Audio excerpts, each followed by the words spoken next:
Poly Studio R30 Plus Bundle Setup.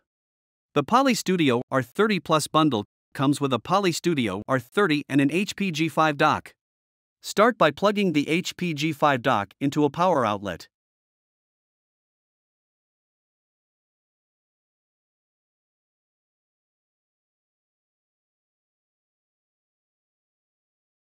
Then, plug the Poly Studio R30 into a power outlet.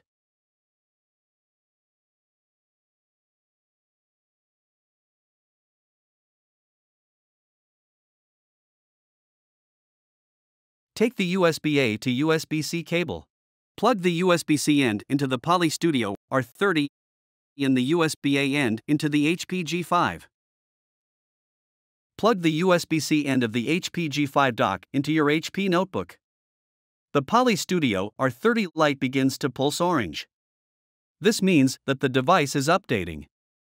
Do not unplug the notebook or any cables while the light is pulsing orange. The light may remain orange for up to 4 minutes.